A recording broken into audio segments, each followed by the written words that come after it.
Sustainable eating just means to be as close to the source as possible. The more we can get back to the source, I think the better for our well-being, our health, and also just the planet as a result. I'm Gaz Oakley. I'm a chef turned homesteader, and I'm with my friends at Imagine 5, and today I'm going to be cooking you some peasant food. This is traditional Welsh cow. I had barely any connection to nature really as a kid. I grew up in cities, so being at one with nature didn't mean anything to me. The seasons didn't mean anything to me. I had that feeling of searching for something that I couldn't quite put my finger on for so long. When I first moved to this garden here from London, I sowed about 100 seeds into a very small raised bed, and the only one thing that survived was some radishes, and radishes are pretty boring, but this radish made me jump out of bed one spring morning. I plucked it out of the ground, brushed off the dirt and bit into it, and I was like, wow, this is unbelievable. And it was so peppery and delicious, and it made me think I can grow food. And that's what connected me to the process of growing and really made me appreciate food on another level.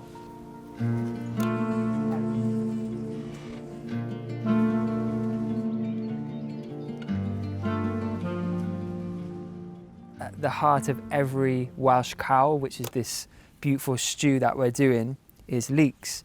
And this is our national vegetable. As a kid in school, we used to have to pin them to our shirts on St. David's Day, which is like the National Day of Wales. That's quite a nice fancy looking leek. I've grown a lot of small veg this year, but you've got to take the wins with the losses. I've struggled this year with carrots. They look so promising when you see them in the ground. They look really thick, and then I pull them out and they're little diddlers. Too much sun, not enough rain, but those ones are not too bad. Actually, the thing I love about carrots is that you get a secondary harvest by utilising these greens. They're really delicious, and we'll use these to garnish our broth as well. We're just going to go and get some celery now, which is an important ingredient in the base of many soups, stews and sauces and things like that, because it's got such depth. We need some kale as well. So this is Italian kale, and it's just so abundant. Like if everyone just had one kale plant in their garden, it would feed like a family of 4. Nowadays, we spend so much time watching reality TV shows and things like that. If we just donated half an hour in the evening each day to grow some food, you would reap the benefits of it, and also that half an hour wouldn't be a chore. It would be the most joyous part of your day, because you get so much joy from being outside. So this is a little pumpkin. It's not traditional in a Welsh cow, but it's nice to get as many ingredients as possible into this stew. These crops will last like 6 months once they've hardened off. They'll last ages, so it's food for the winter, that is.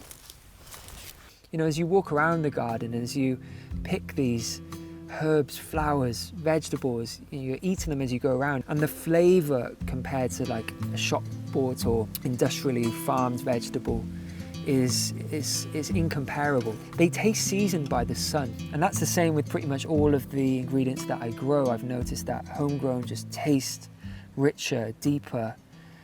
I didn't grow any flowers when I first started growing food because I just didn't see the point in them, and now I realise that they're error in my ways, because when you have flowers you create such a great biodiversity, and they also have multiple benefits. Like this is calendula, and it's so good for skin issues, so we make a moisturiser with it, and it heals up any dry skin or eczema, anything like that.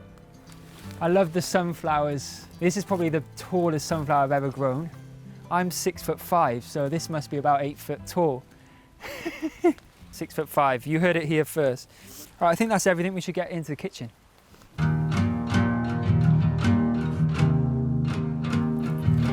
So we got our leeks first. Leeks are so important in a Welsh cow, our national vegetable.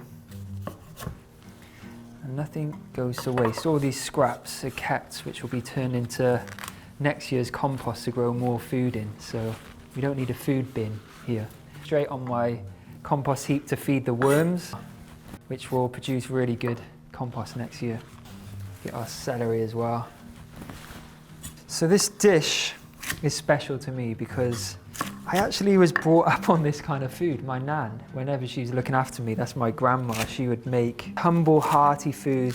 So I'm just chopping my carrots as well. There's no like right way of doing this, you know, you can just bundle everything into a pan. A lot of people say to me when I make my YouTube videos, oh, you didn't wash your veg, or there's a bit of dirt on the carrot.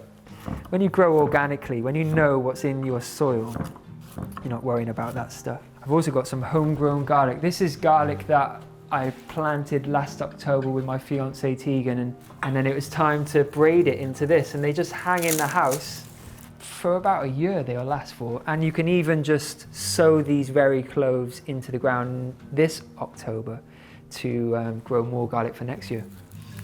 Just a few cloves of garlic. Right, so I'm going to preheat my pan, get a bit of olive oil in them, and get these sweating down gently.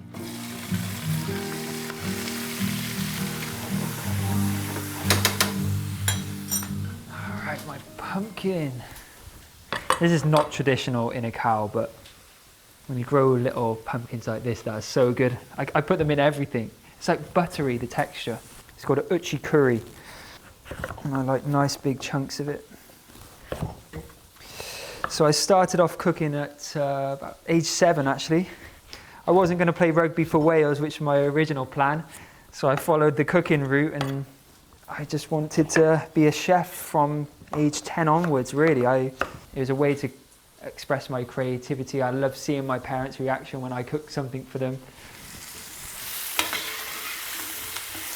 But my whole cooking is completely changed since growing my food. It's like now I have a relationship with the ingredients more so than ever before. I admit that when I was living in the cities, I was getting the convenience products. I was buying strawberries in the middle of winter in plastic packaging. Now that's sacrilege to me nowadays. You know, I couldn't do it. So it's made me appreciate and understand the process of growing, and it then makes you take your time with the cooking.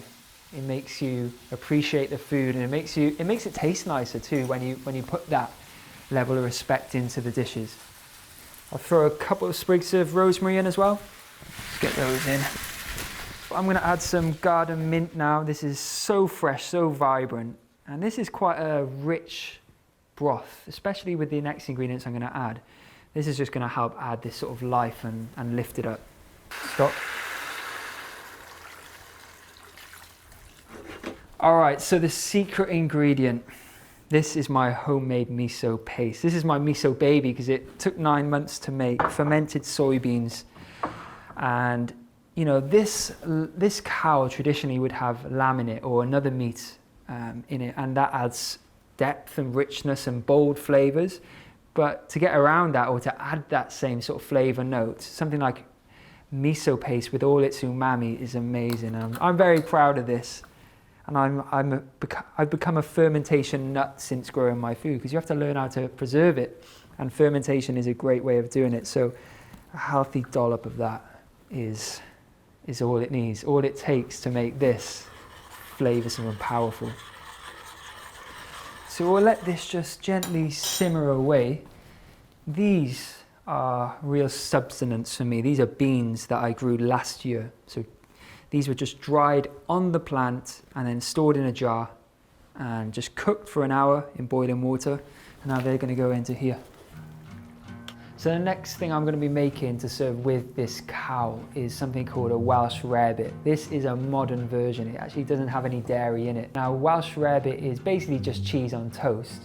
I make this plant-based cheesy sauce utilizing a few hacks, that miso paste being one of them. The first thing you need to do is sort of make a roux in a saucepan with a bit of onion. You can use leek as well. I'm using some of my homegrown onion. You sweat that down in some butter, some olive oil, add some flour, stir it in until it sort of cooks down, and then you deglaze the pan with some beer. Now, I actually recently made some homemade, homegrown beer using weeds from my garden, just like my ancestors would have done. I'll also add some milk as well, the miso paste and nutritional yeast plus garlic powder.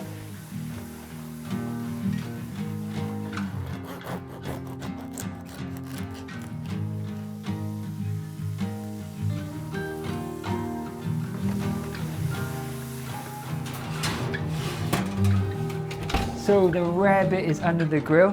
Now I'm going to just prep some greens that I'm going to stir through the broth at the very end so they don't overcook.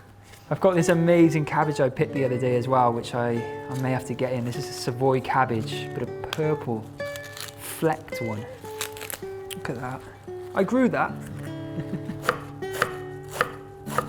Parsley, flat leaf parsley at the very end. And I'm also going to utilise some of that beautiful carrot top, which smells so fresh.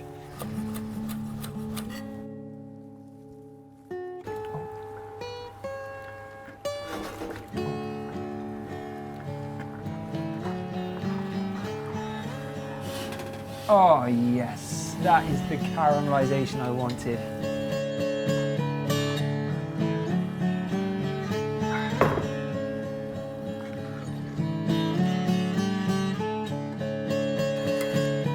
This is a hot bowl of nourishing modern Welsh cow.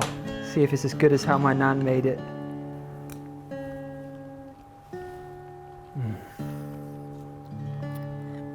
So simple, but very rich. And this is almost the icing on the cake, this caramelised bit of rarebit, and it's soaked into the bread so it's almost soft. And it soaks up some of that soup as well, that broth. You can cut it with a spoon.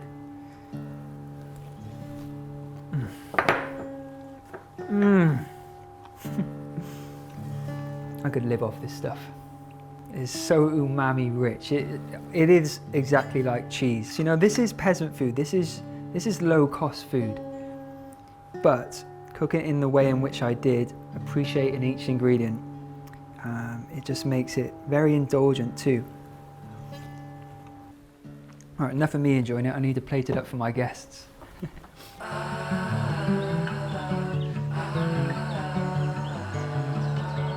There is ways in which people can build a better relationship through food, being more self-sufficient, and self-sufficiency could just be cooking for yourself.